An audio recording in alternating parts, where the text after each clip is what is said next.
नमस्कार दोस्तों, कैसे हैं आप सब। स्वागत है आप सभी का आपके अपने YouTube चैनल पर।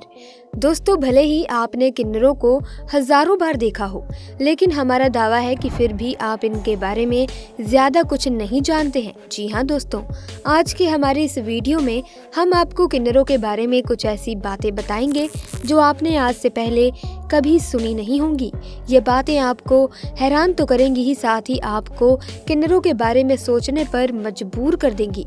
तो चलिए समय को ज़ाया ना करते हुए वीडियो को शुरू करते हैं।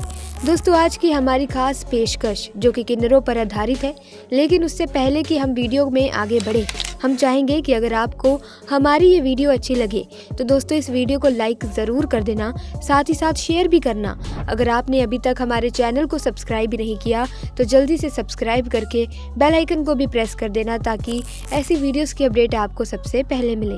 दोस्तों, भारत में 5 लाख से भी ज़्यादा किन्नर रहते हैं। बता दें कि किन्नर समुदाय समाज से अलग ही रहता है और किसी कारण आम लोगों में उनके जीवन और रहन सहन को जानने की जिज्ञासा बनी रहती है।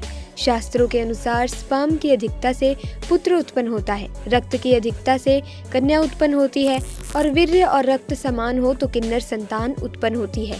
कहा यह भी जाता है कि ब्रह्मा जी की छाया से किन्नरों की उत्पत्ति हुई है। दूसरी बात यह भी है कि अरिप्शा और कश्यप ऋषि से किन्नरों की उत्पत्ति हुई। दोस्तों, जब महाभारत में पांडव अज्ञातवास काट रहे थे तब अर्जुन 1 वर्ष तक किन्नर बनकर रहे थे। पुरानी मान्यताओं में कहा गया है कि शिखंडी को किन्नर ही माना गया है। शिखंडी के कारण ही अर्जुन को युद्ध में हरा दिया था। दोस्तों, पुराने जमाने में एक गोल्डन एरा था, जी हाँ दोस्तों, जिसमें किन्नरों को मुगल साम्राज्य में सबसे पहले महिलाओं की धर्म की रक्षा की जिम्मेदारी दी जाती थी। मुगल साम्राज्य का मानना था कि किन्नर हमारे समाज का एक अहम हिस्सा है और इसीलिए इन्हें इतनी बड़ी जिम्मेदारी सौंपी गई। हर एक किन्नर में किसी भी पुरुष जितना ही बल होता है और उसी बल की बदौलत इतिहास में किन्नर सेना द्वारा बहुत सी जंगें भी लड़ी गई हैं। मुगल शासन के समय किन्नरों को सबसे ज्यादा सम्मान प्राप्त हुआ था। किन्नर उनकी कई सेनाओं में जनरल भी थे और कई रानियों के पर्सनल बॉडीगार्ड भी। आपको जानकर हैरानी होगी दोस्तों कि भारत में किन्नरों का इतिहास 4000 साल से भी पुराना है, यानी कि महाभारत के समय का। इतने सालों से इस जमीन पर होने के बावजूद भी उन्हें बराबरी का दर्जा नहीं मिल पाया। किन्नर भले ही हमारे बीच रहते हों, लेकिन फिर भी हम उनसे जुड़े हुए पहलुओं को कभी जान नहीं पाए जो सीधा उनकी जिंदगी से जुड़े हुए हैं। दोस्तों, आप जरा याद करने की कोशिश कीजिए कि क्या कभी आपने आम इंसानों की तरह ही किन्नरों की शव यात्रा को देखा है? तो आपका जवाब होगा नहीं। आखिर ऐसा क्यों? वो लोग भी तो इसी दुनिया में रहते हैं। क्योंकि दोस्तों, आपकी जानकारी के लिए बता दें कि किन्नर की भी शव यात्रा निकाली जाती है, लेकिन रात में।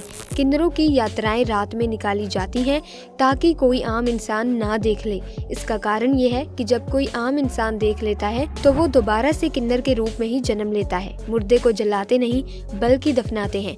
जब किसी की मौत हो जाती है तो पूरा किन्नर समुदाय 1 हफ्ते तक भूखा रहता है। किन्नर की मौत के बाद उसके शव को जूते चप्पलों से पीटा जाता है। दोस्तों, ये भी इनकी मौत होने पर खुशी मनाते हैं। दोस्तों, ऐसा भी माना जाता है कि किन्नर की मृत्यु होने से जीवन से मुक्ति मिल जाती है।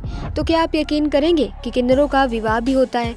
जी हाँ दोस्तों, किन्नरों का विवाह भी होता है। इनका विवाह इनके आराध्य देव रावण से होता है, वो भी मात्र 1 दिन के लिए, क्योंकि अगले दिन रावण देवता की मौत हो जाती है और इनका वैवाहिक जीवन खत्म हो जाता है।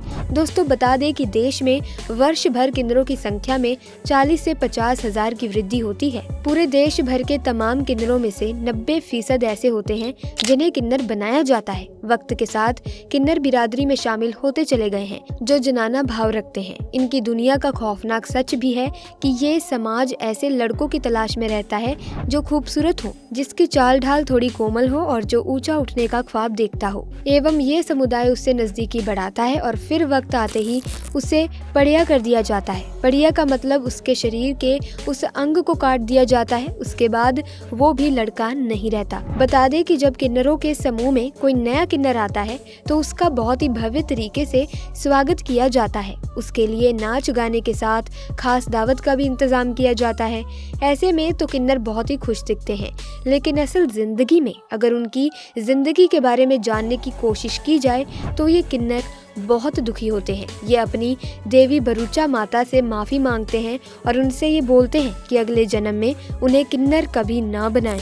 दोस्तों, हमारे समाज में इनके कई नाम होते हैं, किन्नर, हिजड़ा और न जाने क्या क्या। आम आदमी इनके पैसे मांगने पर ज्यादा विरोध नहीं करता और चुपचाप निकाल कर दे देता है। ऐसा क्यों? दोस्तों, ऐसा भी मानते हैं कि इनकी बद्दुआ नहीं लेनी चाहिए। ये कोई नहीं बताता, सच्चाई तो ये किसी को मालूम ही नहीं है, तो बताएंगे कैसे? दरअसल दोस्तों, इसीलिए नहीं लेनी चाहिए इनकी बद्दुआ क्योंकि ये बचपन से लेकर बड़े होने तक दुखी रहते हैं। ऐसे में दुखी दिल की बद्दुआ लगना स्वाभाविक है। बता दें कि साल में एक बार किन्नर फेस्टिवल मनाया जाता है। ये फेस्टिवल मद्रास से 200 मील दूर कुआंगम गाँव में होता है, जहाँ सभी किन्नर जश्न मनाते हैं। गुरु शिष्य जैसी प्राचीन परंपरा किन्नर समुदाय में आज भी पहले जैसी बनी हुई है। किन्नर समुदाय के सदस्यों को मंगलमुखी कहते हैं क्योंकि ये मांगलिक कार्यों में हिस्सा लेते हैं। किन्नर ज्यादातर तभी दिखाई देते हैं जब घरों में शुभ कार्य हो रहा हो, जैसे किसी की नई शादी होती है तो ये शादी में आते हैं, या बच्चे का जन्म होना। ऐसे मौके पर किन्नर घर आते हैं, आशीर्वाद देते हैं और दक्षिणा के रूप में कुछ पैसे भी लेकर जाते हैं।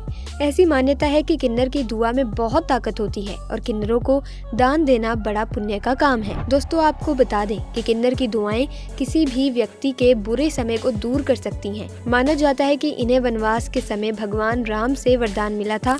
कहा जाता है कि अगर आप धन की कमी से जूझ रहे हो तो किन्नर से 1 रुपए का सिक्का लेकर अपने पर्स में रखें। अगर किन्नर आपको सिक्का दे देता है तो उसे हरे रंग के कपड़े में लपेटकर पर्स में रखें या फिर तिजोरी में रख दें। ऐसा करने से कभी भी धन की कमी नहीं होती।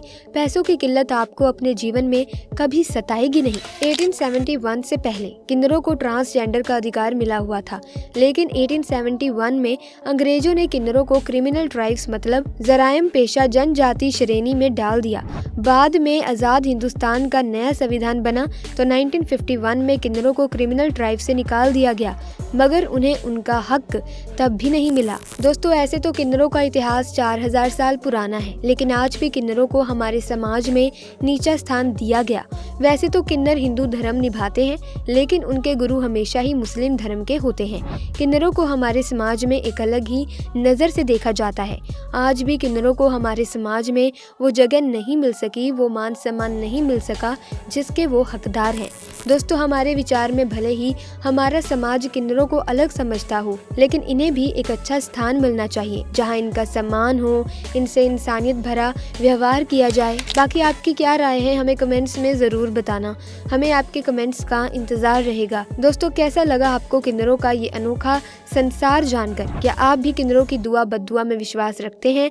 हमें ज़रूर बताइएगा और मैं उम्मीद करती हूँ कि ये वीडियो आपको अच्छी लगी होगी। अगर हाँ, तो इस वीडियो को लाइक करें, शेयर करें और साथ ही चैनल को सब्सक्राइब करके बेल आइकन को प्रेस कर दें ताकि नए वीडियोस की अपडेट आपको मिलती रहे। आपका बहुत बहुत धन्यवाद।